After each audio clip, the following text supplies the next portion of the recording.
আপোনালোকে জানে কাৰ্বি আংলঙৰ 6টা কাৰ্বি বিদ্ৰোহী সংগঠনে 2021 চনত তেখেতসকলে আত্মসমৰ্পণ কৰিছিলে আৰু তাৰ পিছত তেখেতসকলৰ বিভিন্ন পৰ্যায়ত তেখেতসকলৰ সেলফ ৰিলায়েন্সৰ কাৰণে আত্মনিৰ্ভৰশীল হ'বৰ কাৰণে যথেষ্ট প্ৰচেষ্টা তেখেতসকলে আগবঢ়াইছিলে সেই প্ৰচেষ্টাক আমি আগুৱাই লৈ যাবলৈ আমি কিছু সহায় সহযোগিতা আগবঢ়াবলৈ চেষ্টা কৰিছিলোঁ আৰু তাৰে ফলশ্ৰুতিত আমি এখন চিকেন ফাৰ্ম এখন ব্ৰিডিং ইউনিট এটা আৰু এটা হেচিং ইউনিট আমি ডিফু টাউনত আমি ষ্টাৰ্ট কৰিছোঁ তেখেতসকলৰ সহযোগত আৰু তাতে মাহে প্ৰায় আমি এটা প্ৰজেক্ট কৰিছোঁ 30,000 মান চিক্স ওলাব সেনেকুৱা ধৰণৰ এটা প্ৰজেক্ট কৰি এতিয়া ইতিমধ্যে তেখেতসকলে কমাৰ্চিয়েল প্ৰডাকশ্যন ষ্টাৰ্ট হৈছে তেখেতসকলে আজিৰ পৰা বজাৰত বিক্ৰী কৰিবলৈ আৰম্ভ কৰিছে ঠিক তেনেদৰে প্ৰায় 80 বিঘামান মাটিত তেখেতসকলে বিভিন্ন ধৰণৰ বেলেগ বেলেগ শাক পাচলি খেতিৰ কাৰণে তেখেতসকলে আত্মনিয়োজন কৰিছে আৰু আপোনালোকে দেখা পাইছে ইতিমধ্যে আলুকে আদি কৰি বিভিন্ন ধৰণৰ শাক পাচলি ইতিমধ্যে তেখেতসকলে পাইছে আৰু আমি আশাবাদী যে অনাগত সময়ত কাৰ্বি আংলঙত তেখেতসকলৰ ভূমিকা যথেষ্ট খুব ভাল হ'ব আৰু তেখেতসকলে নিজৰ সেলফ এমপ্লয়মেণ্টৰ লগতে তেখেতসকলে ৰাজ্যৰো উন্নতিত তেখেতসকলে অৱদান যোগাব বুলি মোৰ আশা থাকিলে কিমত নাই এইটোত তেখেতসকলে নিজাকে যোগাযোগ তেখেতসকলে কৰিছে আমি আৰক্ষী প্ৰশাসনৰ পিনৰ পৰা আমি কিছু তেখেতসকলক সহায় সহযোগিতা আগবঢ়াইছোঁ আপোনালোকে সোধাৰ লগে লগে কৈ দিওঁ এটা north east can and bamboo development council আছে তেখেতসকলৰ অধীনত সেই অৰ্গেনাইজেশ্যনৰ অধীনত এটা প্ৰজেক্ট ইতিমধ্যে আমি আনিছোঁ আৰু সেই প্ৰজেক্টৰ অনুমোদনৰ সাপেক্ষে তেখেতসকলে প্ৰায়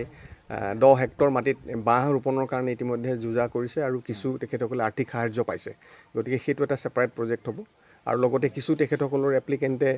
নেশ্যনেল লাইভলিহুড মিছনৰ আণ্ডাৰত তেখেতসকলে লোনৰ কাৰণে ডাঙৰ প্ৰজেক্ট তেখেতসকলে ল'ব বিচাৰিছে আৰু আমি সহায় সহযোগিতা আগবঢ়াই আছোঁ আমি আশা ৰাখিছোঁ যে এই যি আমি চিকেন ফাৰ্ম কৰিব খুজিছোঁ সেই ফাৰ্মৰ পৰা আমি প্ৰত্যেক মেম্বাৰকে এটা কোৱান্টিটিত আমি তেখেতসকলক এটা ছিষ্টেমত আমি মাহে দি যাম আৰু তাৰপিছত তেখেতসকলে সেইবিলাক পালন কৰি পেলাই তেখেতসকলে নিজে আত্মনিৰ্ভৰশীল হ'ব পাৰিব কমিটি কেৰাপৰ কমিটি বুলি নহয়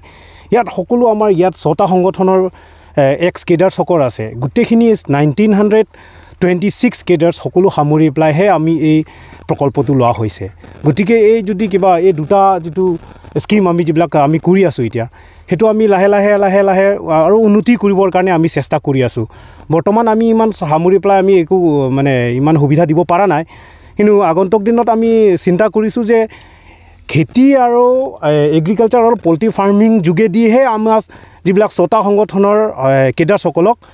আমি সকলোৱে মানে নিজৰ ভৰিত নিজে থিয় হ'বৰ কাৰণে আমি মানে ব্যৱস্থা কৰিব পাৰিম আৰু এইটো চৰকাৰৰ পৰা যিটো ৰিহেবিলিটেশ্যনৰ যিটো স্কিম কেইটামান ধৰা আছিলে সেইটো যোগেদি আমাৰ সহায় সহযোগিতাটো পাই আছে সেইটো লৈ পেলাই আমি গোটেই কেডাৰ্ছখিনিক আমি সামৰি পেলাই আমি এদিন আমি গোটেইখিনি ৰিহেবিলিটেশ্যনটো সম্পূৰ্ণভাৱে হ'ব বুলি আমাৰ বিশ্বাস আৰু আশাবাদী জিলা আৰক্ষী অধীক্ষকৰ কিবা তো আপুনি ঠিককৈ সুধিছে আপুনি একদম ভাল কথা সুধিছে ভাল প্ৰশ্ন সুধিছে যে আমি এইবোৰ ইমানলৈকে যে আমি আগবাঢ়িব পাৰিছিলোঁ সেইটো আমাৰ প্ৰথমতে আমি আমাৰ special branch Assam police ADGP Hirenath sir তেখেতক প্ৰথমতে ধন্যবাদ জ্ঞাপন কৰিব লাগিব কাৰণ তেখেতে আমাক ইমানেই এনকাৰেজ কৰিছে আমাক ইমানেই উৎসাহিত কৰিছে যে আমাৰ এই খেতি আৰু পল্ট্ৰি ফাৰ্মিঙৰ ক্ষেত্ৰত তেখেতক আমি ধন্যবাদ দিব লাগিব তেখেতৰ সহায় সহযোগিতাতহে আমি ইমান আগবাঢ়িব পাৰিছোঁ আৰু ইয়াতে আমি আমাৰ ছাৰো কৈছিলে যে 2021ত আমি শান্তি চুক্তি হৈছিলে তেতিয়াৰ পৰা আজি 2024 সেই 2-3 বছৰ আমি একো কৰিব পৰা নাছিলোঁ কিন্তু যেতিয়া আমি এই আমাৰ কাৰ্বি আংলঙত যেতিয়া এই আমাৰ সঞ্জীৱ কুমাৰ শইকীয়া SP ছাৰ তেখেত অহাৰ লগে লগে আমাক যিটো এইটো খেতি আৰু পল্ট্ৰি ফাৰ্মিং ক্ষেত্ৰত যি তেখেতে আমাক এনকাৰেজ কৰিছে তো সেইটো লৈ পেলাই একদম আমি ইমানলৈকে আগবাঢ়িব পাৰিছোঁ আজি 100টা মুৰ্গী আমি আৰম্ভ কৰিব পাৰিছোঁ বিক্ৰী কৰাৰ আৰু আমি ইয়াত এতিয়া মটৰ বিক্ৰী কৰিব আলু বিক্ৰী কৰিব